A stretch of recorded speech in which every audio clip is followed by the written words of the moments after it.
Muri Zimbabwe toga mishonga chenyu chama secrets nama confessions ita iye glory, and welcome back to this episode. Aiwatadzoka zvakare nenyaya dzenyu. I hope you are having a wonderful Wednesday. Before I forget, this Wednesday nasi manheru na8 tichasangana paZoom. Link toshandisa last week ndichaisiya zvakare mucomment section. Right, regai tipinde munyaya yedu yekutanga. Makadiva Tete nemi vedare, please hide my ID. Tete muchiona ndauya pano kudai. Ndakaremerwa, ndiri kutsvagawo rubatsiro. Ndikaramba ndakazvichengeta mumwoyo, ndaona ndafa nestress. Kana kupenga chaiko, hapana chakanakira chimwe. Nyaya ndiri kuda kukuudzai muzuva ranhasi haina kujairika. Vanhu vazhinji vachindiona, they assume I'm just a blessed somebody. Asi Tete hapana anoziva kana kuimagina the secret behind it all. Hapana anoziva nzira dzakasviba dzandakapindana nadzo kuti ndizova pandiri. Nasi zita rangu muchanditi Lenati, ndiri murume ane makore 37 okuberekwa uye ndigere zvangu muno muSouth Africa. I own one big salon muJoburg. Handitaura hangu kuti papi ningazikanwa. Vanhu vanozara vatete musalon mangu just to get their hair done. Mari iri kupinda muaccount Tete each and every day, but I'm paying a very big price for it. Vanhu vandinoshandidzana navo hapana anoziva kuti ndiri murume akakwana. They all think kuti I am gay, nekuti I dress well, walk, talk, even behave like a woman. Tete, I'm actually a full-blooded Zimbabwean man. Zvinoita sedambe, asi ndiyo nzira ndakasarudza kuti ndinge ndiri pandiri. After ndauya muno muJoni, upenyu hwakambooma, handidi kukunyeperai. Mushure mekunge ndamiswa basa kwandaishanda, upenyu hwakandiomera Tete, zvekusvika pakunogara mumukuku kuAlex ndisina kana plan yekuziva kuti ndoita zano ripi. Ndaswera hangu ndigere nemambuya eMuraini ndichingobatanidzawo pano neapo kuti ndiwane mari yerent. Ndakatanga kuspenda most of my time nevanhukadzi ndichivaruka zvangu musoro kunyanya aya amunoti ma11 ko I had skills ka naiva Tete. Tisu vaya vakakurira kumaruzevha kwataiswerofudza mombe tichiruka hlava kana kuti dziya dzamunoti force dzekurovesa mombe nezvitrombo. Ndakatanga kuruka musoro zvekuti vanhu vazhinji vakanga vakutondiziva. Ndopa ndakabatwa nemweya wekunobata mushonga kuNigeria kuti ndivhure iri Saloon hombe. I was desperate for my life to change. Ndanga ndaneta nenhamo Tete, handidi kunyeperai. Mukuruka musoro imomo ndipo ndakasangana nembingakadzi yangu yandaiwanzoruka musoro. Mukadzi uyu aiuya all the way from Stein City kuti ndizomuruka musoro. So takagumisira tava neukama wakakomba zvikuru. Akandiudza kuti ndaizoita mari if only I was willing. Michelle akandiudza nezveng'anga yake yaive kuNigeria. Akandivimbisa kuti iye aizondibatsira nemari yeflight yekuenda nekudzoka. Handinambofunga kaviri Tete, ndakabvumira mudenga kwakubva tatoronga. Pandakairasa ndepekusazvibvunza kuti tsitsidzei chembere kubvisa mwana wemvana madziwa. Fast forward takaenda kuNigeria straight kung'anga. Waitongoona nenzvimbo kuti zvivi zvose ndopaiva pamusha pazvo. Pamusha peng'anga iyi pakanga pakarema vatete. Handidi kunyeperai, sekuru vaya havana kumbopedza nguva vakandiudza straight vakanditi vaizondipa mweya wemanjuzu evanhukadzi. These female spirits only works through women.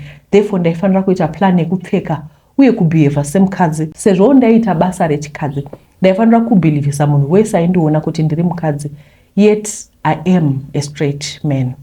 Pandakanzwa izvi kutaura chokwadi I panicked. Ndichizvibvunza kuti ndaizozvigona sei kupfeka kutaura uye kuita semukadzi murume akaita seni. Ng'anga yakandiudza point blank kuti kana ndaizotyora miko ndaizova murombo kupfuura zvandainge ndiri, zvekusvika pakudya mumabhini kana kupenga chaiko. Tete nhau yaitaurwa yekupfeka madress. Ng'anga iyi yaisameka sense zvachose. Asi chokwadi ndechekuti ndakanyatsogara pasi ndikati ndichigaya pfumvu yandakanga ndasiya kumusha. Ndakafunga mukuku waibvinza wandaigara. Ndakafunga mai vangu vaida mapiritsi eBP. Ndakava nekudzamirwa neupenyu hwangu panguva iyi Tete. Ndainyatsoona kuti hapana chainge chakanakira chimwe. Vagodobori vakazviona kuti ndaiva nokutya uye kuzesa kuaccepta urombo uyu. Kwakuuya neglass vakanditi tarisa. I saw a beautiful luxurious salon with luxury cars. Akandizevezera akati, this can be yours next week, or you can go back to your country and continue rotting in poverty. Ipapo ndakanzwa ndichipindwa nemweya weruchiva. Ndakabva ndabvumira mudenga. I was willing to bury my manhood for the sake of money. Nanga yakaendera mberi nechivanhu chayo, yakaburitsa hari hombe yaiva nezvimishonga zvitema zvaivamo, kwakundigeza nazvo ichideketera nezita resaloon yangu yandaizovhura ndadzokera kuSouth Africa. Yakandipa mishonga yakasiyana-siyana. Ndakapiwa kanyama kamukuyu kaiva kakasviba kuti tsva kunge kakatsva. Sekuru n'anga vakandiudza kuti chimukuyu ichi ndicho chaiva mudzi webhizinesi rangu, nekudaro ndaisafanirwa kuchipedza. Ndaifanira kuruma kadiki-diki everyday ndisati kana ndabata musoro weclient yangu, asi ndaifanira kuzviita mumota asina kana ani aizondiona. After the ritual, inabhuru wangu takadzokera edu kuJoni. I went back to business. Sawira wangu akambosanondipa mota yake kuti ndishandisa kuzoitira mhiko dzangu. Kuanditi nini I was in a 2 weeks road to success. Saka ndaizotenga yangu mota ndomudzorera. Zvinhu zvakatanga kufamba tete. Ndakatorenda salon in a very busy area.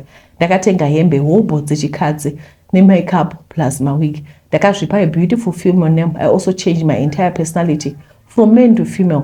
Vanhu vazhinji vainakirwa nebasa rangu vatete. Mari yakatanga kuerera serwizi rwasanyati vatete, asi ndipo pakatangira botso rangu ipapo.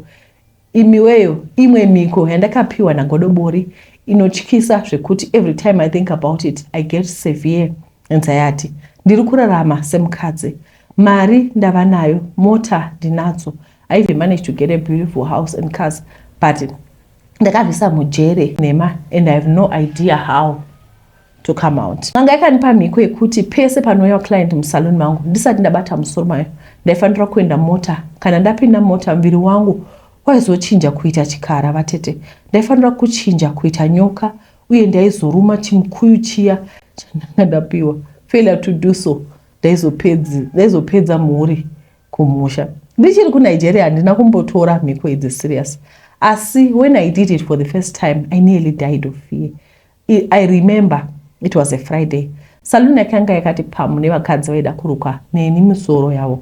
Mumukadzi airadza kuti aiva nemari came and asked for an expensive hairstyle. Anenge yakatanga kurwa because I knew what I was about to do. Ndakangomuudza kuti ndainzwa kupera simba. I needed to grab my water from the car. Hana kumboita naro tete. Ndakaenda kumota, ndakapinda mota ndokuloka madoo ese. Ndadzikisa sun visa so that hapana aizoona zviri kuitika mukati. Then ndakatora chimukuyu chiya ndobva ndaisa pasiti. The moment yandakabata chimukuyu ichi ndakanzwa kuti shirr nekachando side rangu rekuleft zvichibva nekutsoka uko zvichimhanya kukwira musoro. Makumbo angu akatanga kunamatirana. Ganda rangu also became cold and rough serenyoka. Within a second, my whole body changed into a giant snake. I could feel that I was no longer the same person. Kuburikidza nemafemere nezvinoita rurimi rwangu. Ndakabatwa nekutya tete. Hora chayo asi ndakanzwa izi richinditi ruma nyama upone. Ndakaimedza nyama pasina kutsenga, just like a real serpent. After ndamedza nyama iya, kachando kaya kakabva kati wa, and slowly mviri wangu wakaita back to normal. Ndakazvitarisa pamira ndichita kudedera nefear.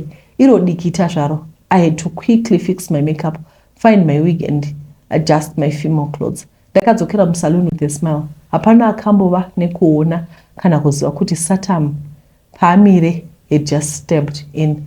Ndakaruka that rich woman tete and it was like magic. She was happy. Kwakunditema ne 3.5 akati keep change. Akandivimbisa kuti aizounza at least 5 of her friends the following day.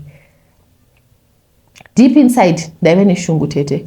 I felt the huge change kuti I was no longer a normal Zimbabwean man, but pakanga pasina mari face. This thing has now become my daily routine and it's getting out of hand. Imagine changing kuita kunge nyoka every moment a new customer comes to fix their hair, especially on a busy day like Friday or Saturday. Vanotaka 15 my clients who specifically want me kuti ndivaruke. Zvoreva izvo kuti ndofanira kumhanya kunochinja kuita nyoka in my car for more than 10 times a day. Vashandi vangu, even my client, are now getting suspicious. Vanogara ndibvunza kuti why ndichingomhanya kumota pesi pano ya customer. Vamwe ndo vakatofunga kuti zvimwe ndine urwere. Vamwe think I'm taking drugs. Ndinozongovhara nekuti I have a bladder problem. It's a lot tete zvakawandisa. Ndaneta nazvo. I know people are now watching me closely. Sekuru vakandiudza vakati once ndadya chimukuyu chavo there was no going back unless I want to die. Ndikutsvaka rubatsiro. I want to change. I want to feel how it is to be a man again. Zvandasinombogumira pano. Mashita, notify me when you post. I'll be in the comment section. Mashita. Aya. Zvimwe zvacho zvakaoma ndozvandingangotaura. Alright, regai tipinde munyaya inotevera. Makasimba here Tete, ndinoreurura kunoromba, asi handina kunge ndaziva kuti kuromba kwandiri kuita uku kuzvicheka nerakagomarara.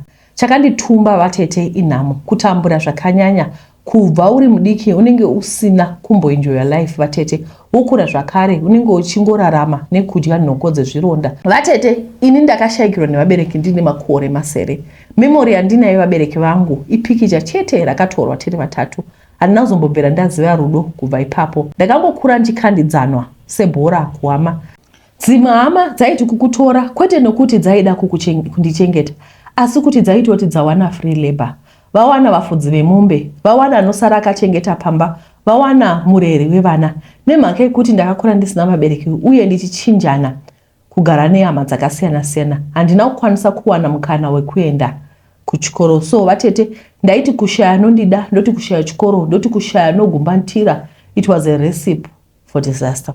Ndakaziva kuti ndikasaita mari ndaizongofa ndichikayiwa nevamwe sebhora. So inini handina kufambira Zambia kunoromba kwete, asi ndainge ndichizama kutotsvaka kurarama. Vatete, ndainge ndichida kuita rana, sekuti mabhero aibva nekuzambia uku aiva cream tata uchi wega wega. So ndaida kuti ndiri paground ndichimhanyira chinhu ndichiisawo rana fee yangu ndichirarama. Asi pandakasvika paground ndakaona kuti zvaiva paground nezvandaitarisira zvaipesana. Mari yekuzambia haitorina simba compared to USD ratinoshandisa muno munyika yeZimbabwe. Ndakakwangwaya vatete, kutenderera kushaya zano, kufunga kuti ndodzokerere kuvanhu vainge vasina rudo neni, vaida kungondishandisa. Vatete, ndakashungurudzika, asi mhanza yangu yakazopenya mushure mekunge ndaita mahwekwe neumwe murume aiva mwana wevhu. Aiva nemunhu waiziva aiita kuti varombo vave vapfumi vanotambudzika vawana rugare. Ndakabva ndava interested kuda kuchinja upenyu hwangu, upenyu mwene wahwo vatete. Saka ini ndaizosandura hwangu. Semunhu aigara Lusaka, ndainge ndisina kumboenda kumaruzevha eZambia, kutotya kurasika pamwe nekushaya mari yekufambisa. Tichisvika pamunhu ainzi anopfumisa, ndakashamisika kuona pamusha pane line rakareba kubva pano nekoko dzeheti nhema. Dzimwe heti ainge ari madhende, dzimwe dzainge dzapera supu, dzimwe dzainge dziri kuzvinzwa shuga dzichiri kutemwa dzinobuda ropa. Vatete, murume uyu akanditi ndishare heti yandaida pane dzandaiona ndozopinda masekuru. Ndakapfeka, ivo achandiudza kuti zvii zvaizotora nzvimbo kubva ipapo. Ndakapfeka heti iya ndikapinda masekuru, zvikanzi wasarudza heti itsva, zvichireva izvo kuti mhiko yako inoitwa nechinhu chitsva, nechinhu chichangopinda panyika. Ndakashaya kuti n'anga yairevei. Kwakunzi mhiko yangu ndaifanirwa kuita nemwana mucheche. Maoptions acho akangofanana kwese, kwaiva kuuraya vatete. Handidadi kukuudzai kuti ndakabata mwana umwe mukadzi aitengesa pamusika. Chiparo. Ndipo pakatanga kufaya zvinhu zvangu. Hama dzainge dzondida, asi aiva time to dada back. Vatete, ndine mari yemvuri, asi handina rugare nekuti mwana musikana uyu akazoshayika. Ainge anyanya kukuvara zvakanyanya. Zuva nezuva ndinomurota akamira mberi kwangu achichema. Ini ndiri nherera yakashungurudzika. Kosei ndakashungurudzawo mwana ainge asingagoni kuzvifidha. Izvezvi heti tema yava kutanga kusakara zvira kuti pachatodeuka ropa. Chandisiri kuziva ndechekuti ndiani ari kufanirwa kuurayiwa, ndiani anofanirwa kutevera next. Handisi kuziva kuti ndiani wandiri kufanira kuuraya next. Zvakangooma sekupema mupostori. Togara tichiwa nyaya dzevanhu vanobata vana vacheche rubharo. Chibharo tichishaya kuti chii, kazhinji kacho most of them zvinhu zvemushonga. Dzimwe nyaya dzacho hadzitonyakidzi kuverenga, unotoshamisika kuti chii chinonyatsoitika. Alright, regai tipinde munyaya inotevera. Ndaishanda mumba meumwe murungu mupfumi kuJoni. Vatete, kunzvimbo inonzi Saloon. Kunogara vanhu vane homwe dzakafutunuka. Murungu uyu panyaya dzemari anga akarongeka. Mari yandaitambira yaisamboenderana nezvandaita kana nepadukusa. Vatete ndaingoti nguva yangu zhinji ndaipedza ndakagara pamba apa painge pasina basa rakawanda. Ndaigara nguva zhinji ndisina zvekuita. Paiva nemamachine type netype aindibetsera basa, washing machine, madryer, pressure cooker, slow cooker, chirungu chose chaungafunga. Murungu wangu ainzi Mrs. Raina, Indian name. Nguva zhinji vaigara voga. Nguva zhinji vaibuda nebasa ravo vachienda kunyika dzakasiyana-siyana. Ndingangoti ndaiva more of kuchengeta imba than maid. Zuva nezuva vaiva nemwe perfume yavaisa pachena, so uye bhodhoro racho rairadza kuti rinodhura. Handizivi kuti ruchiva here kana kuti chii. Icho chaunorambidzwa ndicho chaunoti sikasika nacho. Vaiva nemaperfume dzakawanda, asi iyi yaita senge favorite yavo. Mrs. Raina vakati vaizofamba kuenda kuMonaco kuGrand Prix Racing, so vaizoenda about a week. Guess what, vatete, perfume yange yaisiwa. Wow, ndainge ndaita lucky. Apa weekend yange yaswedera ndaizonoona Teddy wangu. Ndaifanira kunyasokwesha manga ndigopfapfaidza perfume. Handi murungu ainge asipo, aizoziva sei kuti ndamboshandisa. Handiti ainge asipo here. Ndakaonana naTeddy wangu ndichinuhwirira mari. Ndakadzoka hangu kumba sezvo murungu aisada kuti pamba pavate pasina munhu. Ndakati ndichinorara hazvina kunditorera nguva kuona sei Mrs. R vaisada neperfume yavo. Ndainge ndiri musango vatete. Ndakaunganirwa naMrs. R neshamwari dzavo. Vakagara vakapfunya chisero. Kusara kwaMrs. R vaiva half human half snake vatete. Kumusoro vaiva nyoka, kuzasi vaine makumbo emunhu vatete. Vaida kundidla. Vaiti vakandimedza vondirutsa. Ipapo ndaizinge ndochema kuhope. Apa ndiri mumansion ndoga. Unonzwikwa nani? Zuva rakanosvika pakubuda, hondo ichingoitika. Asi nekupera power ndainge ndodaidzira blood of Jesus. Ndiko kundisiya kwavakazoita. Mrs. R vakadzoka, asi vairadza kusafara. Vakanditi she no longer needed a helper. Ndiko kupera kwakaita basa rangu. Ndakazowana hangu pamwe mari shoma, asi ndakadzidza chidzidzo. Handibati zvinhu zvandinorambidzwa. Ndakadzidza lesson yangu. Mrs. R vaiva mukauti chaiyo yekuromba. Vainyazoziva kuti kundirambidza kwaita kuti ndiite curious. So ndainge ndaisirwa trap segonzo ndikatyira. Ndakazowana hangu basa pamwe, asi zvinhu zvevanhu handichabata. Ndakasangana naMrs. R musuno. Vakaita senge vasingandizivi. Asi chandinongotenda ndechekuti ndakabuda ndiri mupenyu mumanshoni. Ndiudzei kuti Mrs. R vakabudirira kundimedza.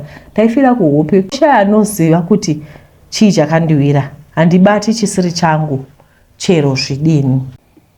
Alright, regai tipinde munyaya inotevera. Tete makasimba here? Ndokumbira rubatsiro. Ndiri munhu anoda kushanda, doing my own things, but ndinotya nekuti when I was growing up ndakatanga kugara namama vangu ndiri form 2 3rd term. Vakazoenda kuSouth Africa vakatanga kundihodhera bhegi rehembe kuti nditengese, mari ndichichengeta. Zvinhu zvacho zvanga zvakanyorwa list rekuti zvinoita mari. Indakabva ndaita izvozvo, but handina kana profit yandakaona. Ndaita kunge ndadya imwe mari. Ndikatanga kuzvibvunza kuti pada ndini ndisingagoni kuita business. Zvekuti even today vanogara vachindituka kuti ndakadya mari yavo. She doesn't believe me kuti handina kudya mari yacho. So ndapedza form 4 ndakabva ndatanga kuita zvekuhodha matumbu ndichitengesa. Zvakanga zvine profit yakawanda zvisingaiti. Ndakanga ndatova nemakastoma akawanda. Ndaiti kana matumbu ayapera ndakuti ndichiverenga profit ndakanga ndisingaioni futi. Handidi kunyepa. I don't even know kuti chii chaitika. Ndakatomboti pamwe ndini ndisiri kugona business, but makastoma ndanga ndatova nawo. Business ndaisaona kuti riri kuenda kopi. Mama vangu vakatanga kundituka kuti handigoni kushandisa mari. Ndikabva ndatsvaka basa remushop. Ndisina kupedza mwedzi zvikanzi pabiwa $40. Apa ina hapana chinhu chandakanga ndatora mushop macho. Ndikabva ndasiya basa racho. Ndikabva ndatsvaka basa kwekukeshi zvikanzi pabiwa mari futi yanga yakawanda. Saka kubva ipapo ndakanga ndakutya kushanda nemari. Ndakabva ndatsvaka basa risiri rekubata mari. Even pandakauya kuSouth Africa ndaisada basa remushop. Ndaitoda rekuti ndenge ndichicleana last year, but that's when I realized that there's something wrong neni panyaya yekuti ndibate mari. Pane imwe friend yangu muPretoria anga nemusika waitengwa zvekuti, so umwe musi akarwara. Apa airamba achienda kumusika achirwara kudaro nekuti ndiko kwaiwana mari rent nechikafu. So ndakamuti chimbozorora ndikasara ndichimutarisira musika wake. First day ndakabata 500 rand, but pamusika pakanga pane zvinhu zvishoma kuratidza kuti ndatengesa zvakawanda but mari yananga ndinayo yanga iri shoma. Akabva atonditi ndiende kunoorder. Second day ndakaita 200 rand. Emusika pakanga pakaswera pari busy nditengesa ende pakanga pasina zvinhu. Ndikatoshaya kuti zvikumbofamba sei. Shamwari yangu akabva anditsamwira kuti ndakadya mari yake apa ndanga ndisina kudya. Ndakabva ndagara pasi ndikatanga kufunga kuti something is wrong with me. I remember pandinofamba mumaprofita vanonditi ndine chipo chokutengesa but handizvioni. Tete handitozivi kuti chii I'm stressed about nyaya iyi. I try kuudza mama wangu but she doesn't believe me. I don't know kuti problem iyi inobva kupi honestly. Right now ndoshanda mba asi I want to try kuita business but ndikutya kuti history might repeat itself. Right now ndikuda help yekuti ndikwanise kutanga business. Kana pane zvakaiswa pandiri kuti ndisaite business ndodawo help fedwe. Imwe friend yangu akamboti try kuchivanhu but ndinotya. I really need help because I want to try kugadzira future yevana vangu kuti vasatambura kana ndikafa. Kana muchikwanisa kundibatsira Tete please do. Ndikuda kuita business handioni kunoenda mari ndinotoita loss ndokumbirawo kubatsirwa. This is very strange anditi I've never yeah, it's very very strange. Sandamboona zvinhu zvakadai I don't know. Mongosiyawo comment section anditika kuna ID ndoda kungokuinvite kuti uyai kuna Jesu. Shoko raJehovha rinoti joko renyu rinorema. Uyai vakarema vakasenga zvinorema. Anditi ngatingouyai kuna Jesu. Mwari ndiye. Jesus is the answer for the world today. All right. Pane nyaya dzakareba dzinoedza yesketi.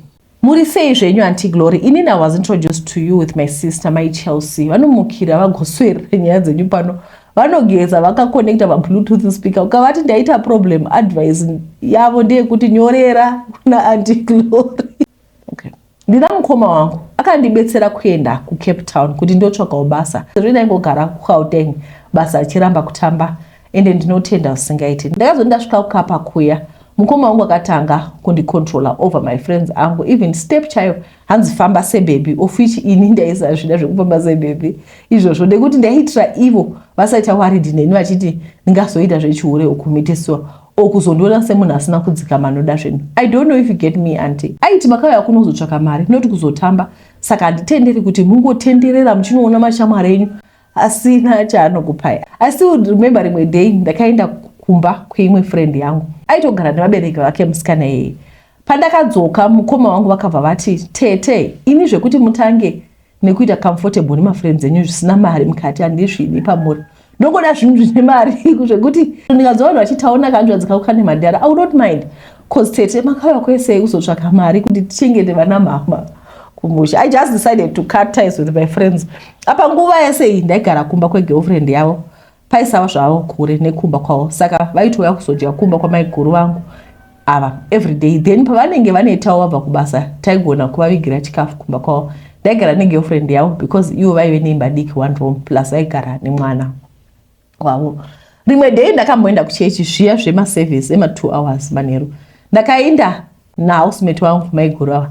Ndakaona zvisina need yekuti ndiudze mukoma sezvo ndaive ndaudza maiguru.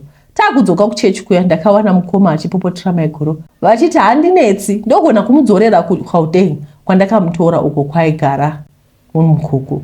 I just brushed it off. Fast forward maiguru vaya vakazoti vaikwanisa kugara neni nekuti mukoma wangu aizviurira saka obvious hapana pavaizoda kuramba vachindichengeta. I understood zvangu.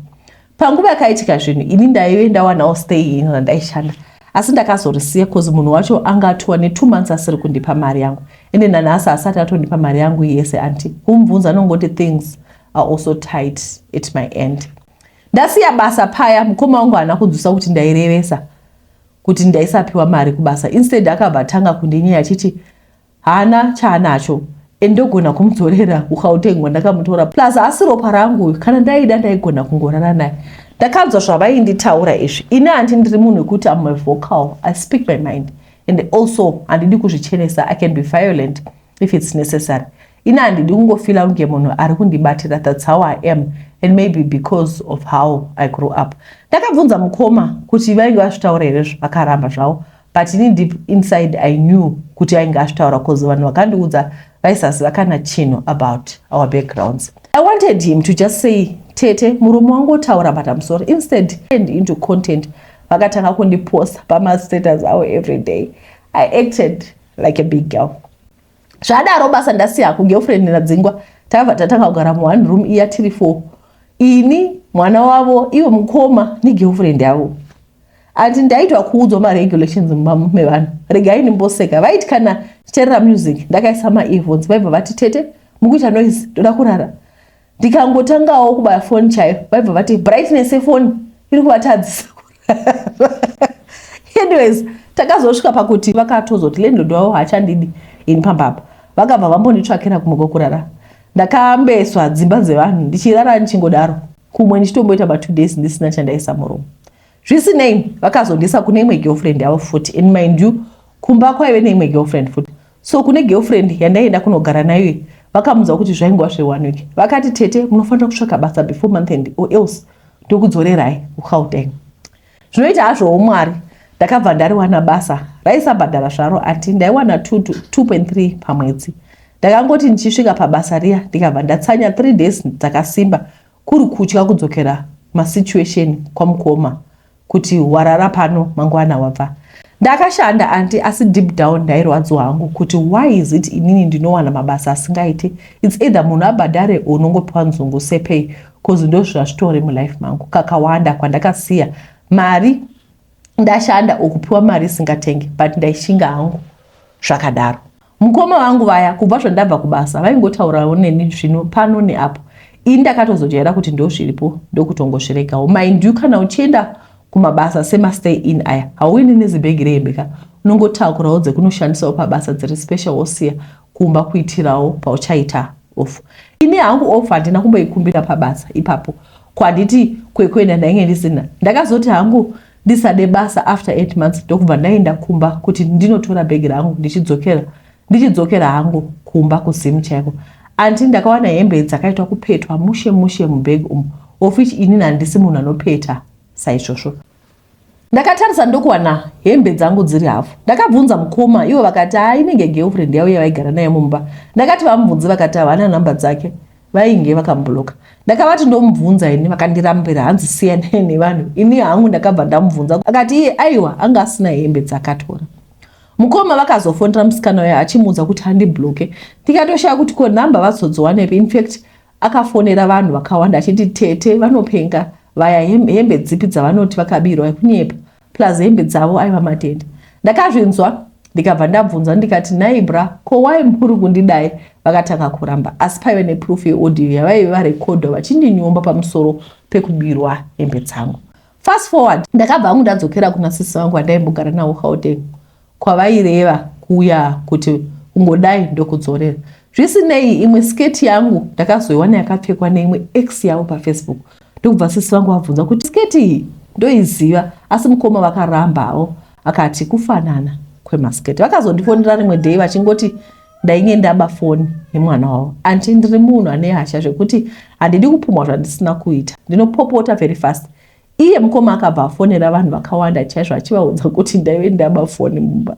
Handizveshuwa foni kumboibata ndakamboibata but ndakabva nangoidzorera pandainge ndaitora. Mumba umu maive neni navo neimwe girlfriend nyowani yavo futi, but vakasimbira kuti ndaba foni yemwana wavo. Takabva tatukana nenyaya yekundipuma iyoyo. Ndakatovaudza kuti you are accusing me kuti ndaba foni yenyu nekuti ndabvunza hembe dzangu. Vakabva vatoti ndainepa handina hembe dzandakabirwa. Vakabva vandiposta pastatus zvavajaira, but this time ndakati aiwaka if you can't beat them just join them. I joined him kupostana kuya kusvika vandibloka. Ini ndakabva ndatoenda Facebook ndichivaposta ndaivatuka handidi kunyepa. I was so bitter. Ivo vakandibloka asi vakatanga kuuya nemaghost account vachituka paposti papo vachiti ndiri ngochani because handinambobvera ndaita zvemujolo pameso pawoka zvavaindituma kuchuna step. Asi aiwa ini hangu zvehondo ndozvangu chaizvo. Ndakapopota kusvika vandibloka nemaghost account aya. Zvimafriends zvavo zviya zvakatouyawo futi zvichida kundituka paposti ipapo, asi still ndakavamisa. Inini when it comes to defending myself ndomira left, right and center. Kana ndichingofila kuti I'm being wronged here, even world ikandipandukira ndosara ndiri side rangu ndakamira semugono.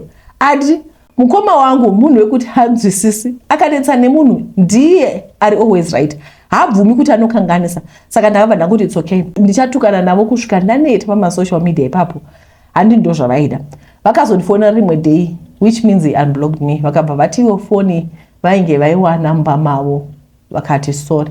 But still ndairwadziwa, dai vasina kuwana phone, still ndaingadai ndiri mbavha kwavari. Ndakavati kuti nyaya ipere, ivo you should compensate pahembe dzangu also, nekuti ivo nyaya yapera nekuti vawana phone yavo.